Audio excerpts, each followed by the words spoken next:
messieurs, dames, installez-vous. Je voudrais d'abord dédier ce cours à la mémoire de M. Sami Djaoudjinski, qui était un excellent ami, qui habitait Strasbourg et qui est décédé il y a quelques jours, Leilou Nishmato. Et je voudrais également que ce cours contribue à la réforme cinéma de Mme Janine Khaya Bat Sultana, une très bonne santé et une longue vie. Je voudrais également remercier Mme Safra, Mme Lili Safra, qui nous avons permis de diffuser ce CD à la mémoire de son mari, M. Edmond J. Safra. Madame Shalom. Voilà, à présent, nous allons commencer.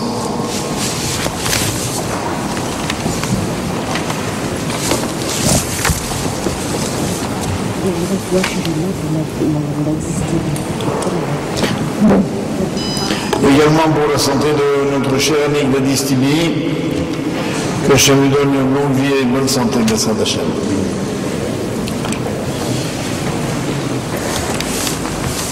Je voudrais ce soir essayer d'expliquer un épisode de la Torah à la fois pathétique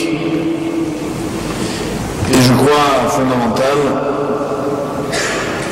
qui est la naissance de Binyamin, de Benjamin, le dernier fils de Rachel et fils de Yaakov. Je rappelle d'abord rapidement que au moment où Rachel est tombée enceinte, Yaakov, qui habitait chez son beau-père Laban en Mésopotamie, décide de partir de chez cet homme, qui était un homme cupide, je ne sais pas ce qui se passe là. C'est éteint. Allô. C'est bon. Allô.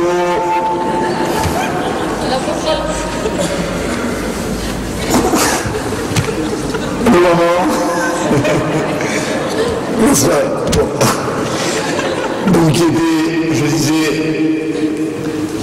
un homme cupide et qui n'arrêtait pas de tromper Yaakov, qui n'avait pas voulu que son fils, Benjamin, naisse dans cette atmosphère de suspicion et de tromperie. Par voie de conséquence, puisque Yaakov revient en Israël, et qu'il va rencontrer sur le chemin son frère Ésaü, qui voulait le tuer, et pour essayer de l'amadouer, Yaakov a utilisé différentes méthodes, et notamment il va donner de la considération à son frère en se prosternant 7 fois devant lui, ses femmes et ses enfants. Mais Benjamin n'était donc pas né à ce moment-là, donc Benjamin est le seul enfant de Jacob qui ne s'est pas prosterné devant Ésaü. Enfin, Benjamin, et ça c'est extrêmement important, est la seule des 12 tribus qui est née en Israël, tous étant nés en Mésopotamie. Mais ce qui est important surtout, c'est de se souvenir que la naissance de Benjamin, évidemment, provoque la mort de sa mère, Rachel. En effet, la Torah nous raconte qu'au moment où Rachel met au monde son bébé, elle perd la vie.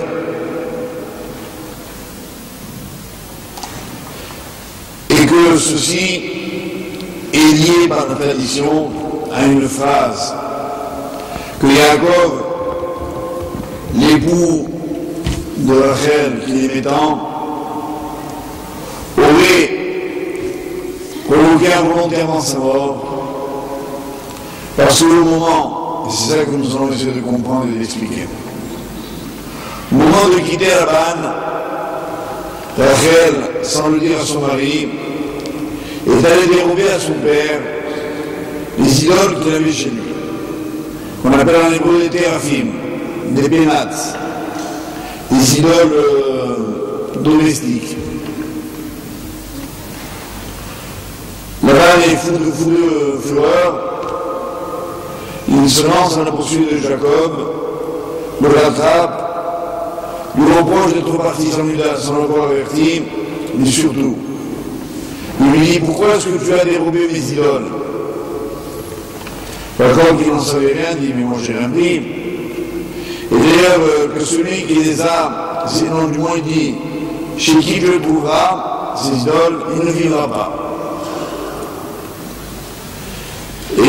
Et Jacob ne savait pas que les idoles étaient chez Rachel, qu'il avait soigneusement dissimulé.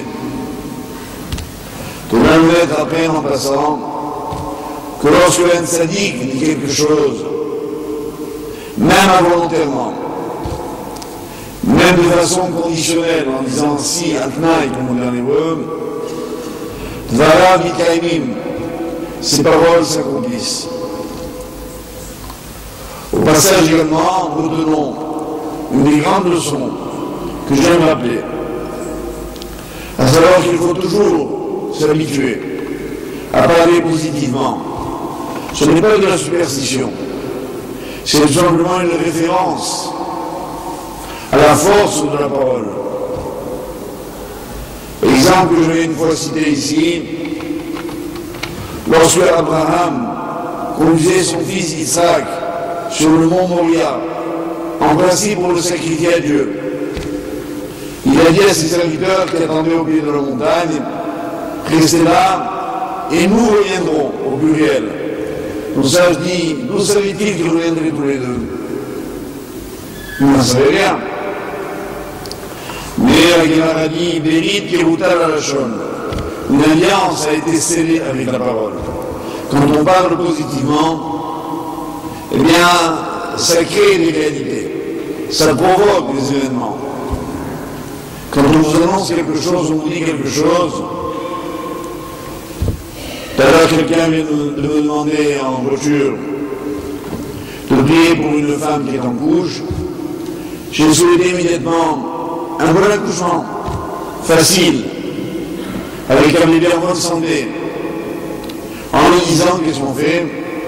On provoque un accouchement facile et un bébé en bonne santé.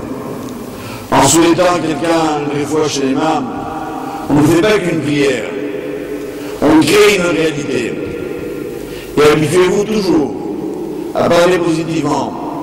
Quand on vous annonce quelque chose qui vous paraît être une galère, oulala, ne dites jamais oulala, quelle horreur. Dites même si c'est une horreur. Ça veut dire qu'il faut s'habituer à voir toujours les choses par le bon côté. Et ça deviendra un bon côté. C'est-à-dire que l'homme a une influence sur les événements par sa parole. Et malheureusement, beaucoup de gens l'oublient et s'entraînent à eux-mêmes des ennuis. C'est dommage. Avouez que la vie est déjà assez compliquée, difficile, pour qu'en plus nous, on la rende impossible avec des mots malheureux. Et dans le même ordre d'idée, quand on parle à quelqu'un, on dit si par exemple je te casse une jambe, je le dis ça. C'est pas de la superstition, je le répète. Il faut dire si quelqu'un se casse une jambe, etc. C'est la leçon, entre parenthèses, de la force de la parole. Mais l'essentiel est ailleurs.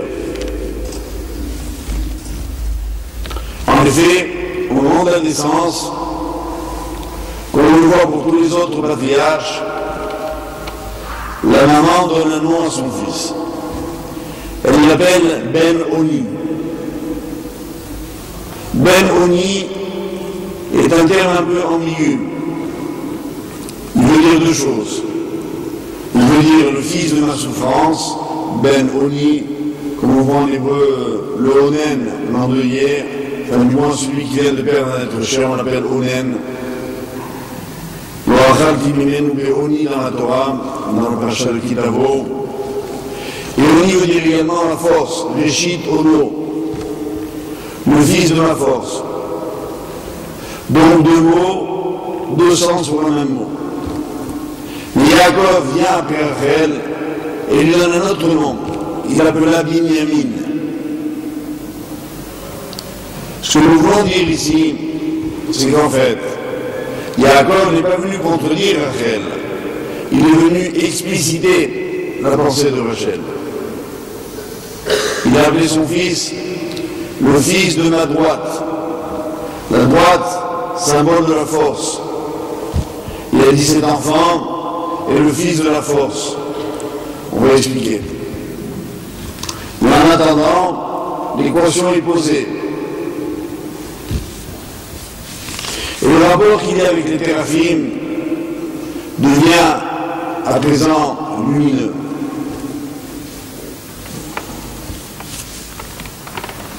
En effet, les téraphim, je vous demande de bien suivre parce que les nuances sont importantes, ne sont pas en eux-mêmes une avodah, une idole. Puisque le Tanakh, la Bible racontera que par exemple David en avait, que Michal, la fille de Shaoul, le roi, en avait aussi, mais que sont les téraphim? Le Zohar raconte comment on les fabriquait. L'artisan nous donnait une forme qui ressemblait en fait à un homme, et il commençait, dit le Zohar, à les modeler avec la main droite. Et après, il achevait son travail avec la main gauche, doucement. De là vient le nom de téraphim, qui veut dire rifion. Rifion en hébreu, ça veut dire faiblesse.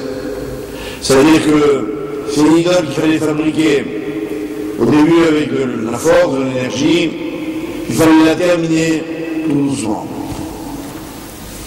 Il n'y a pas ici qu'un détail de fabrication artisanale, il y a tout un sens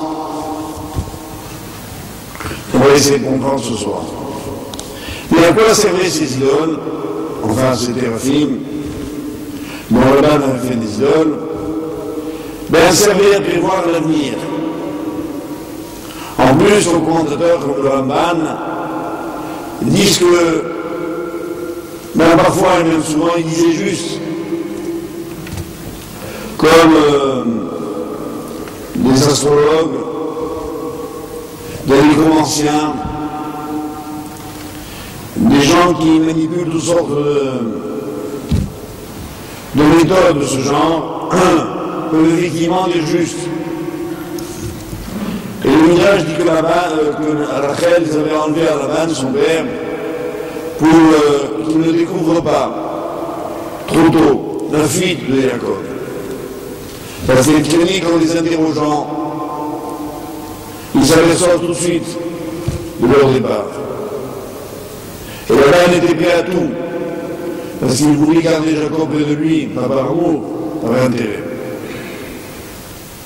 Et Jacob voulait dire, je suis maintenant père d'une grande famille, j'ai besoin moi aussi maintenant de m'installer, de retourner sur la terre de mes ancêtres, en Israël, de faire ma vie. Et Laban ne l'aurait jamais laissé partir.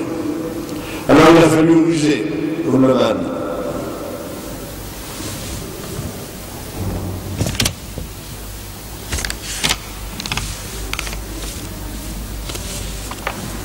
Simplement, j'aimerais qu'on comprenne bien ici de quoi on parle.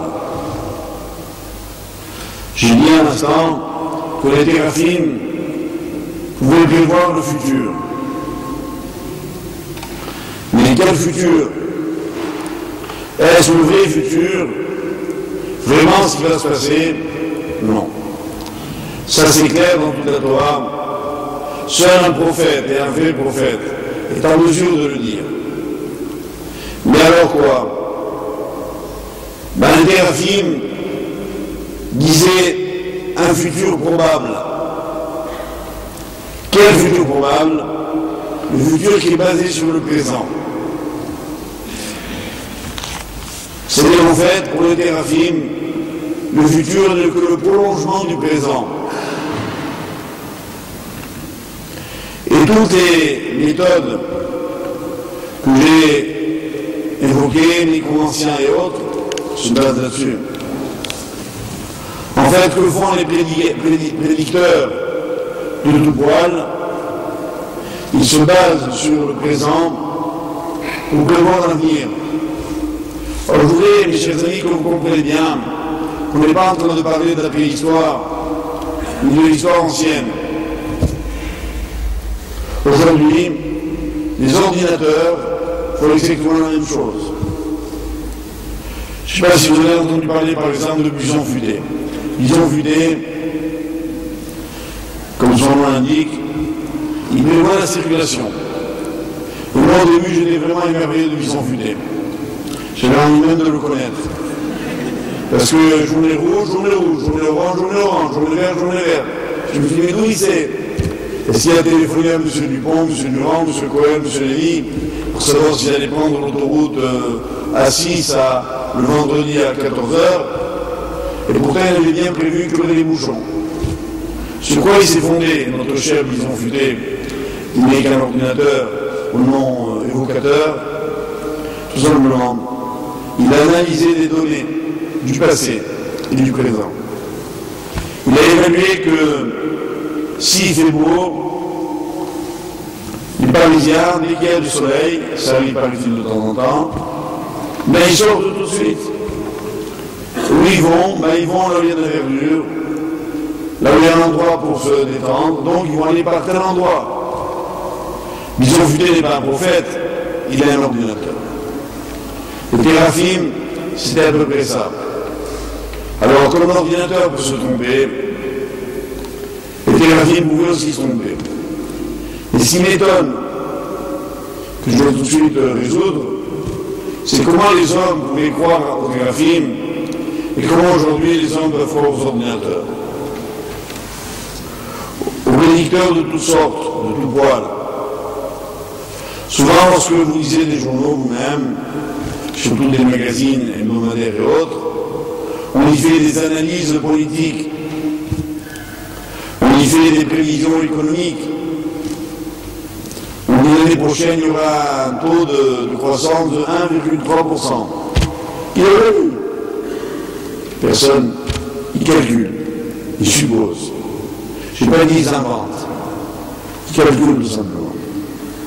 Parce que généralement, le futur n'est qu'un temps que l'on prépare. Donc il suffit de savoir ce qui se passe aujourd'hui, ce qui s'est passé hier, pour prévoir ce qui va être demain.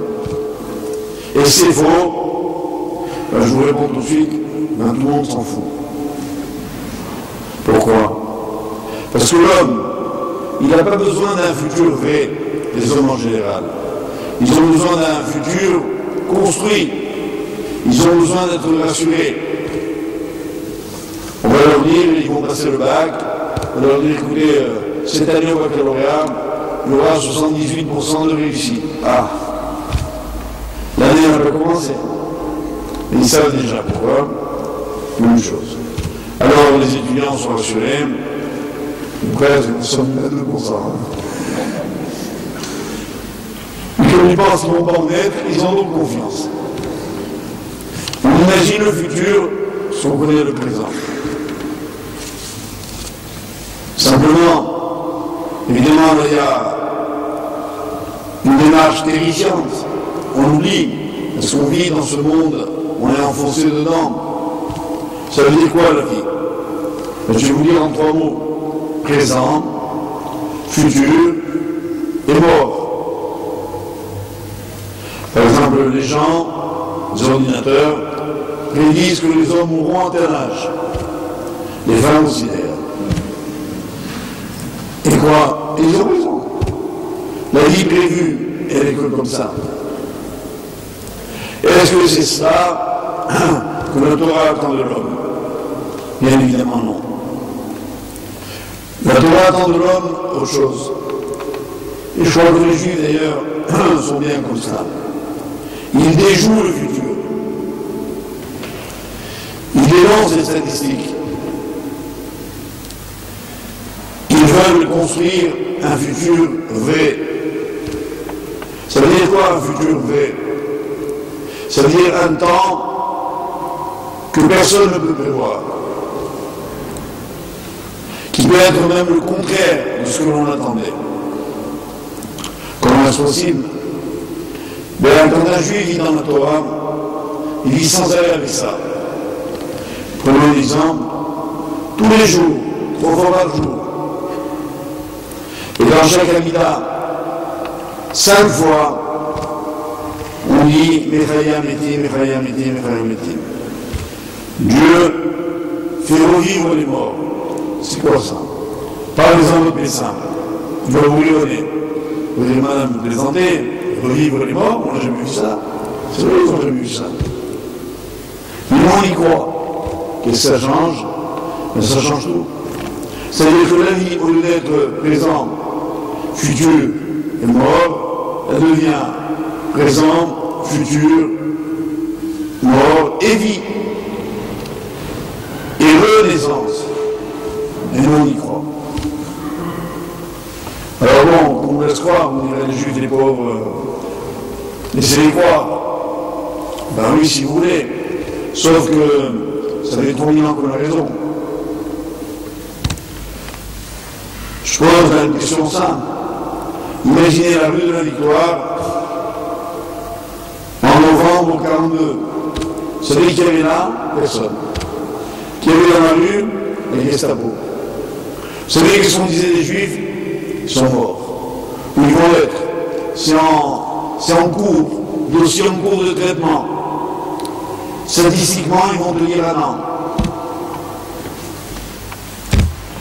Alors, j'aime, 63 ans après, on est, grâce à Dieu, toujours là. Et je dis, on n'est pas prêt d'en partir. Ni ici, ni d'ailleurs. Pourquoi? Qu'est-ce que c'est logique là-dedans?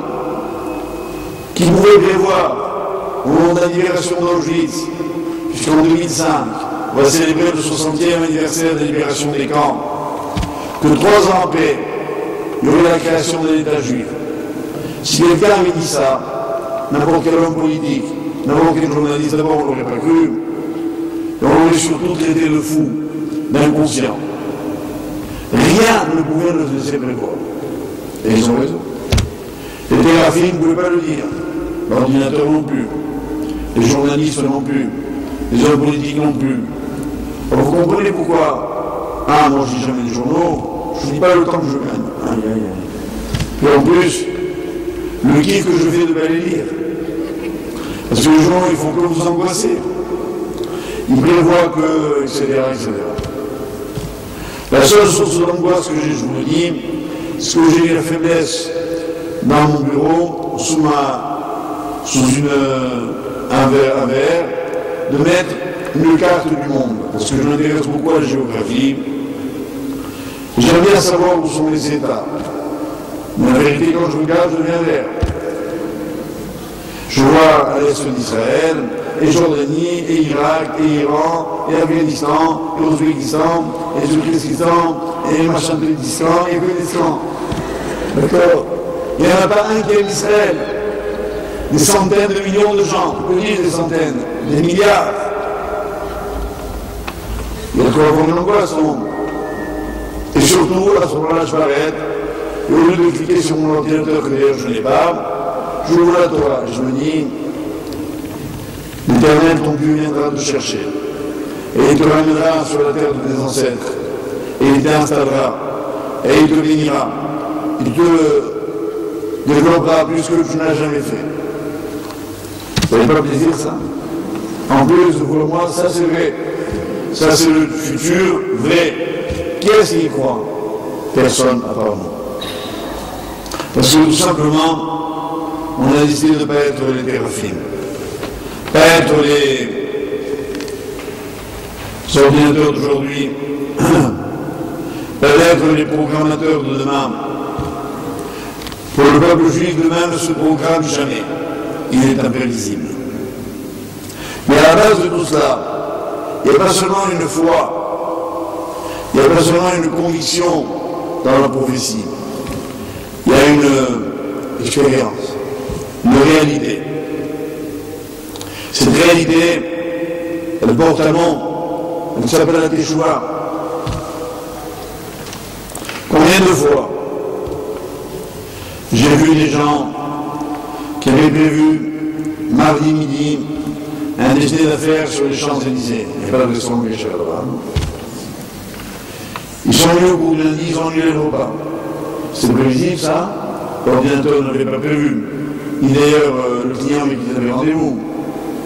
Ils ont appelé vite le lendemain pour prétexter une obligation impérieuse. Ils n'ont pas dit la vraie, ça s'appelle la Teshuva. C'est quoi la Teshuva? Eh bien, je change mon destin. Je déjoue les probabilités. Elle l'aimait, il l'aimait, ils allaient se marier, il fit des choix et il ne l'épousa pas. Vous ne connaissez pas l'histoire. Bon, combien de fois je l'ai vu? Rien ne laissait prévoir une rupture. Ils avaient même prévu le voyage de noces. Ils avaient choisi ensemble l'église en terrain neutre. Bref, tout était prêt, sauf le Teshuva.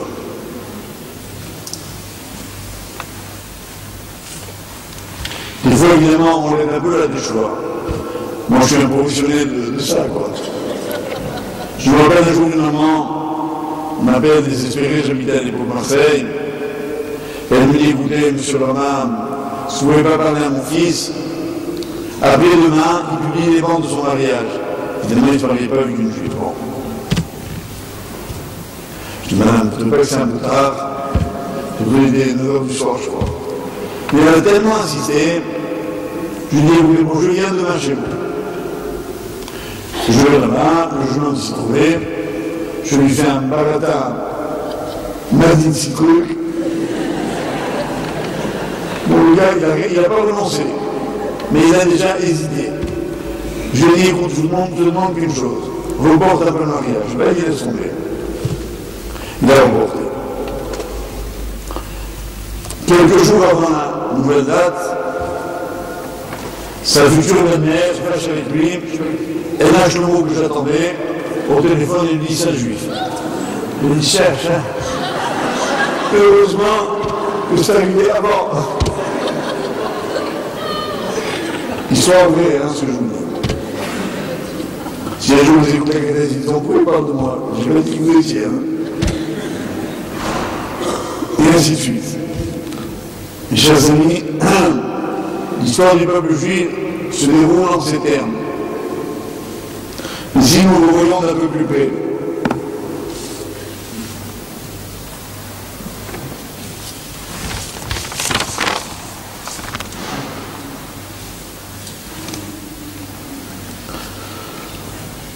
le nom que Yaakov a donné à son fils, Binyamin, on découvre quelque chose d'encore plus génial. Comment on déjoue l'ordinateur, le téraphim, les idoles, les prévisions, en étant comme Benjamin. Binyamin, c'est le prototype du juif qui fait l'histoire. Il est littéralement le fils de la droite, de la main droite, de la main forte. Le téraphim, vous vous rappelez, on a dit qu'on commençait à les fabriquer avec la main droite, puis après on les continuait avec la main gauche. C'est tout le problème de la vie. Je veux dire pourquoi en un mot, la vie ça se passe parfois très mal. Parce que les gens commencent avec la main droite, puis continuent avec la main gauche. Par exemple, on est plein d'enthousiasme, on va créer une nouvelle société, on a une très bonne idée, on a trouvé un très beau local, un bon associé, un financement, bref, on a tout commencé avec la main droite, puis après, on décourage, on se fatigue, on oublie. En un mot, la main gauche remplace la main droite. C'est la même chose dans un couple. On se marie, on s'aime, c'est merveilleux, on fait un beau mariage, ça dure une semaine, la lune de miel, puis après la main droite, elle est supplée par la main gauche. Ça veut dire quoi? Comme une entreprise, il faut à chaque instant lui réinsuffler un dynamisme, un couple, pour le construire. On ne se marie pas une fois pour toutes, je veux dire, on fait un mariage. Mais le mariage, il dure toute une vie. Ça veut dire qu'il faut la même énergie, tous les jours. Recommencer avec la main droite, à éprouver la même impatience de se retrouver. Comme on a été impatient alors d'organiser la fête du mariage, de placer des invités, de choisir les menus, d'acheter sa robe, son costume, choisir l'orchestre, les invitations, on a mis le paquet. Puis après, si on est marié, comme si on n'avait plus besoin d'aimer quand on se marie. C'est vrai? Le mariage, comme le reste, se construit, se construit, se construit. Autre exemple, évidemment, qui nous touche à tous ici, on veut devenir religieux. Ça, c'est ce qu'on dit. Un mot que je n'aime pas beaucoup d'ailleurs. Alors on dit voilà, moi j'ai décidé, ça y est, je deviens religieux. Ça veut dire quoi? Croyez que demain, on vous attend là-haut avec un tapis rouge, tout le monde va vous décourager, les obstacles vont se multiplier, les raisons de fuir vont être innombrables. Les obstacles, on ne les prévoyait pas. Alors quoi? Si on n'est pas animé de la même flamme, du même courage, de la même force, on va se décourager. Et on va construire un juif d'occasion. D'accord? Si on veut être ce juif flambant neuf, tous les matins, comme les jours à la bourre, l'homme doit se lever comme un lion de sa couche. Oh, je me suis levé déjà une fois, il y a 20 ans, il y a 30 ans. Non, aujourd'hui. Et demain, et après-demain, et le combat se renouvelle, se reproduit tous les jours. Je ne trouve pas que c'est un peu fatigant? Ben, je vous le dis très bien et très clairement, non. Parce que l'homme a en lui-même des ressources considérables. Prenez l'exemple de Benjamin. En français d'ailleurs, on dit le Benjamin pour désigner le plus petit. Lui aussi, il était tout petit. Il avait une heure, il perd sa mère. Il y a la plus triste, il y a la plus dure, parmi l'âme. Être orphelin dès la naissance. Pourquoi ça a empêché Benjamin, Binyamin, de devenir ce qu'il est devenu? Pas du tout. Il s'est battu toute sa vie. Et il va rester pour nous l'exemple du combattant. Quel combattant? Je ne parle pas d'armes, je ne parle pas de bravoure, je parle du courage, du vrai. Celui qui consiste à ne jamais perdre espoir en l'avenir. Et à tous les jours se remettre une question. Et recommencer. Et voilà qui est Binyamin, maintenant nous revenons à l'étymologie de son nom, le fils de la droite. Et on est tous fils de la droite, on a tous une main droite. Oui, le Midrash dit Binyamin, lui il n'avait pas de main gauche. Il avait ses deux mains, c'était des mains droites. C'est-à-dire qu'il n'avait pas un moment dans la vie où il était fort et un moment où il était faible. Il n'avait que des moments où il était fort. Binyamin, le fils de la droite. Quand, à la fin de la Torah, on va bénir la tribu de Binyamin, vous savez comment on va l'appeler? Yedid Hashem, le bien-aimé de Dieu. Yedid Hashem. Yedid dans l'hébreu, ça s'écrit comment? Yud Dalet, Yud Dalet. Ça veut dire quoi? Yad, Yad. À chaque fois, la main. Quelle main? La main droite. Et en fait, un bien-aimé, c'est-à-dire quelqu'un qui aime, en fait, c'est plutôt un amant, un Yedid. C'est quelqu'un qui toujours renouvelle son amour, qui est toujours aussi ardent, qui essaye de ne jamais faire les choses de la main gauche, c'est-à-dire cool, comme on dit aujourd'hui. Non. On ne peut pas être cool quand on veut se bâtir soi-même. La vie est un combat permanent. Rien ne doit nous arrêter. Aucune épreuve, aucune difficulté. C'est pour l'équation même de la vie. Et voyez-vous, Binyamin va nous donner des exemples absolument merveilleux. Je vais vous en donner juste un ou deux qui, je crois, sont suffisamment parlants. Lorsque plus tard, allés, tous les fils de Jacob, en Égypte. Pour le de l'épisode, Jacob les envoie chercher la subsistance, puisqu'il y avait une famine en terre de Canaan. Joseph est vice-roi, mais ses frères ne le reconnaissent pas, lui il les reconnaît. Et il veut utiliser un stratagème pour faire venir Benjamin en Égypte, comme par hasard. Binyamin, lui. Il savait qu'il n'y a que lui qui pouvait faire réussir l'histoire juive. Alors, qu'est-ce qu'il fait? Il demande à son intendant de cacher la coupe en argent dont il se servait dans le sac de Binyamin. Il laisse partir ses frères, il les fait attraper par une troupe qui leur dit: on a volé la coupe de notre maître, qui l'a prise. Tous les frères qui ont leur innocence, personne, on fouille les affaires et on trouve la coupe dans le sac de Benjamin. Tous les frères déchirent leurs vêtements et se mettent à pleurer. Ils savaient que ça voulait dire que Benjamin allait retourner en Égypte, contrairement aux recommandations que leur avait faites Jacob, leur père. Mais là, il y a quelque chose de tout à fait extraordinaire. Lorsque l'intendant de Joseph vient réclamer la coupe, il leur dit: vous avez pris la coupe de mon maître, Galia, chez Boïnachesh, avec lequel il prévoit le futur. Étrangement. Et qui a-t-il pris cette coupe? Enfin, il ne l'avait pas prise, on l'avait mise dans sa affaire. Et le symbole est là. C'est Benjamin, fils de Rachel. À ce moment-là, la réaction du Midrash de ses frères est unique. Ils se fâchent contre leur frère et lui donnent un coup entre les épaules. Et ils disent: Ganav, Ben Ganevet, voleur, fils de voleuse. Sous-entendu, tu as voulu faire comme ta mère. Elle qui avait dérobé des raffines à la banne, tu as voulu dérober la coupe de Joseph. Évidemment, Benjamin a reçu des coups inutilement.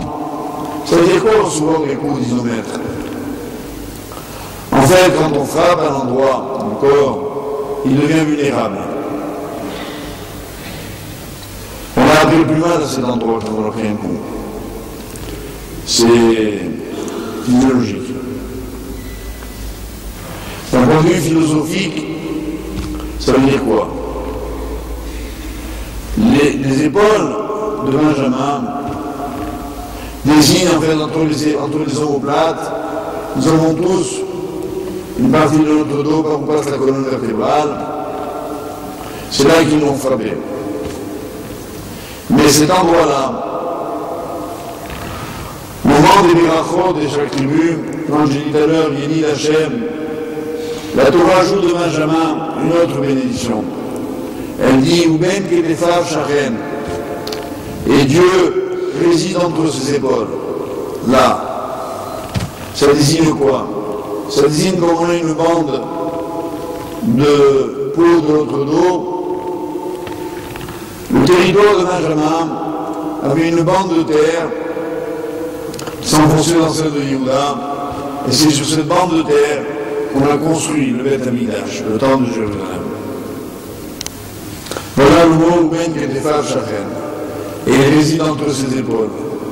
Ça veut dire à cet endroit-là, là où les autres tribus ont voulu le frapper en lui disant: mais quoi? Tu es devenu fou? Qu'est-ce que tu veux faire? Tu veux arrêter l'idolâtrie dans le monde? Tu veux changer l'humanité entière? Dire aux gens: arrêtez, cassez vos ordinateurs, vendez vos journaux, n'écoutez plus la télé, éteignez la radio? Tu es fou, quoi? Tu ne peux pas vivre sans ça. Binyamin n'a rien dit. Il a mérité quoi, disons maître? Que le Beth Amikdash, le temple de Jérusalem, soit construit là où ils l'ont frappé. Ça veut dire quoi? Le Beth Amikdash, c'est l'endroit du Sanhédrin, l'endroit d'où sort la sagesse d'Israël, l'endroit où les plus grands maîtres de la tradition siégeaient, l'endroit dans lequel on pouvait dire l'histoire. C'est là que se trouvaient les prophètes les maîtres, les sages d'Israël, en un mot, les seuls qui peuvent nous permettre d'échapper à la prévision. Voilà quelle a été la réponse de Benjamin. L'image est extrêmement forte. Il y en a une deuxième, je voudrais vous rappeler. Beaucoup plus tard encore, arrive l'histoire racontée dans la Megillah d'Esther. La Megillah d'Esther nous raconte une impasse.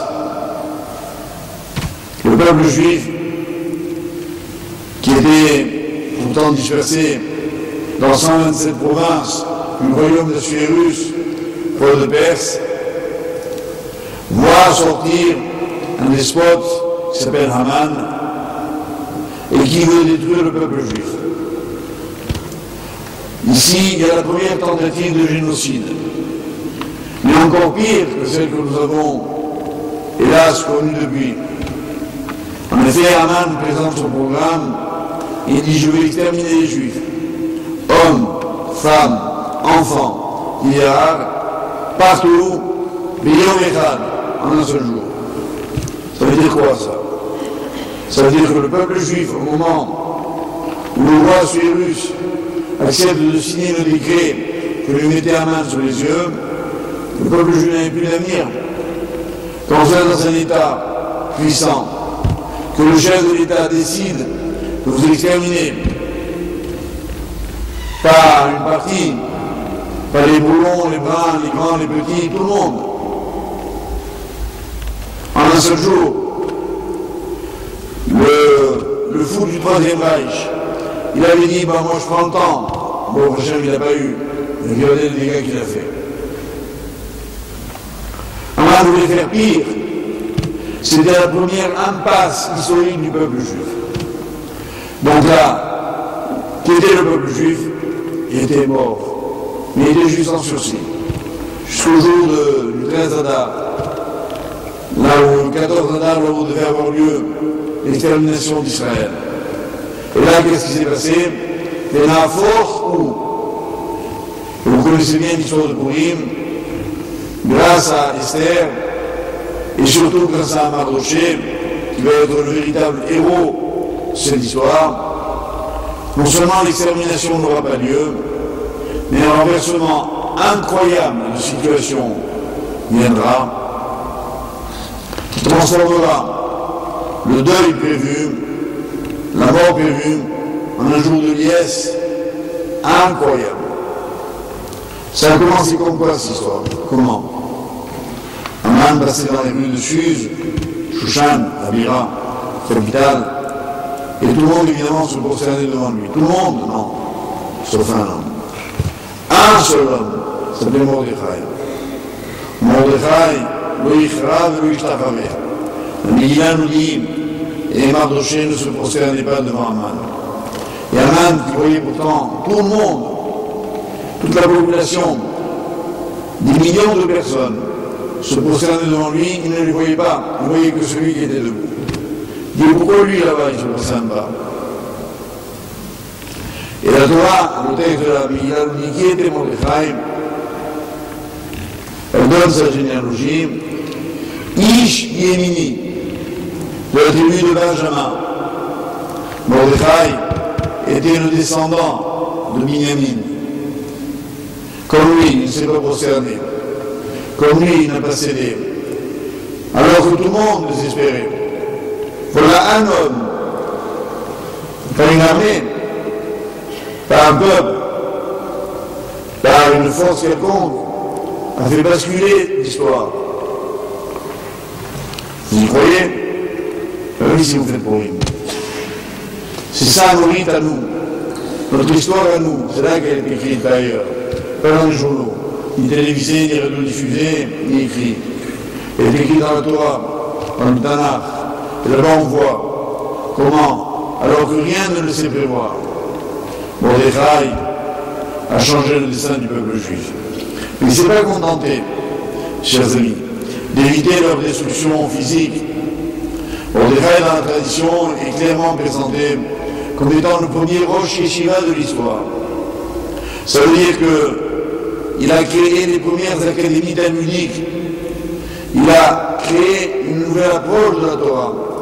Comme dit la fin de la Megillah, Kiimu et Kibelo Yehudim. La Gemara dans Shabbat dit Kiimu et Shekibou Bar. Ils ont de nouveau accepté Hadar Kiboua. Ils ont renouvelé l'alliance de la Torah. Ils se sont mis à étudier. Ils ont donc non seulement infléchi l'histoire, mais ils lui ont donné surtout un nouveau sens.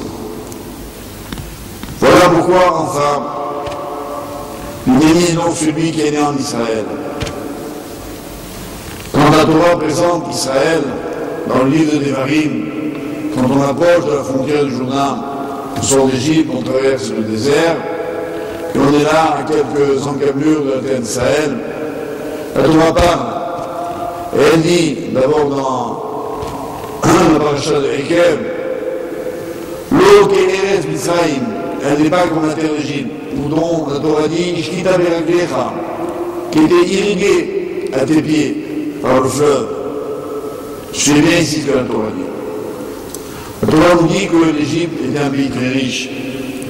Et nous, nous avons donné sa richesse d'un fleuve immense, majestueux, prolifique, le Nil.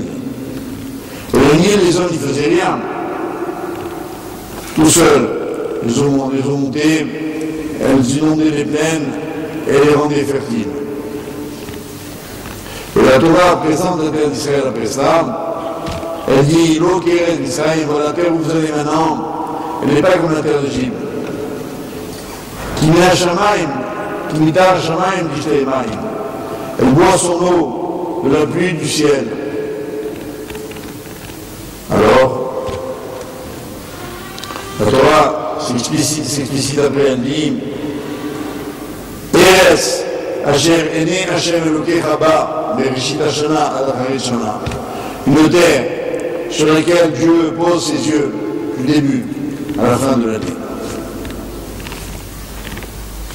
Ça veut dire qu'il y a une approche complètement nouvelle. C'est plus le Nil, c'est la pluie. Et la pluie, ça change quoi? Souvenez-vous, mes chers amis, quand au début de Bereshit, on parle de la création du monde, la Torah elle-même, qui n'est pas un livre de science, nous dit que, mais comment les plantes poussaient? Elle dit qu'il y avait une humidité dans l'air qui permettait aux plantes de pousser. Jusqu'au jour où l'homme est arrivé. La Torah dit, je vous cite un verset de la Genèse, car Dieu n'avait pas encore fait tomber la pluie. Et nos maîtres disent pourquoi? Parce qu'il n'y avait personne pour prier pour la pluie. En d'autres termes, la pluie ne tombe que quand on prie. Et on le prie que lorsqu'on sent besoin. La terre d'Israël n'est pas une terre naturellement fertile, spontanément fertile. Elle est une terre qui exige de l'homme de la foi, du travail, mais elle est une terre où ruisselle le lait et le miel. Une terre d'abondance. Il faut travailler et prier. Le programme est très clair. D'ailleurs, il est tellement actuel. Je ne veux pas ici sortir du cadre de mon cours, et quand vous vous promenez en Israël, vous voyez les endroits que nos frères israéliens habitent, ils sont verts, florissants, beaux, et à côté, il y a des endroits pleins de pierres, de cailloux, incultes. Il y a des gens qui pensent que c'est les Juifs qui ont fait exprès. Ils ont mis les pierres là-bas. On n'a jamais de pierre chanté de pierre à personne. Simplement, on a travaillé la terre. On a enlevé les pierres une à une. Ça a pris 10 ans, 20 ans, 30 ans, 50 ans. Mais quelle merveille. Mais on n'a pas fait que travailler la terre, on a prié. On a dit à Hachem, ne s'est pas trompé. Les gens croient que la terre d'Israël, la seule où il n'y a pas de pétrole, il y a beaucoup mieux que de pétrole en Israël. Il y a de la foi. Un jour, le pétrole va se tarir. C'est-à-dire pour bientôt. Mais la foi, elle ne se tarira jamais.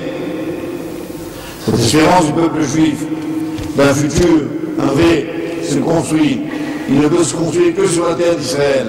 Et d'ailleurs, plus loin dans la paracha de Shoftim, dans le chapitre, notez-le 18, de Devarim, verset 6, Akaz, la Torah dit clairement, tous les habitants qui habitaient ici, sur la terre où vous venez maintenant, croyaient tous en des idoles.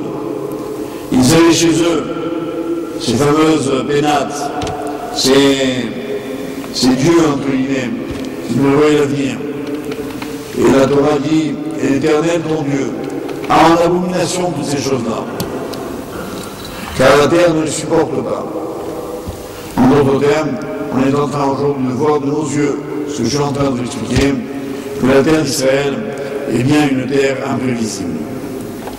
Alors aujourd'hui, où il y a des tas de prévisionnistes qui prédisent ceci, cela, faites-moi plaisir, ne les écoutez pas. Ils ne peuvent pas savoir. Ils calculent sur ordinateur. Ils évaluent logiquement les critères de survie de la terre d'Israël, de l'État d'Israël, du peuple juif. Ils se trompent sans arrêt. La solution, elle est ici, chez Benjamin, dans cette approche de l'histoire, de ceux qui savent que les choses dépendent de Dieu et d'eux, et quand on est un couple uni, et lui et nous, alors tout est permis. Voilà, merci de votre attention.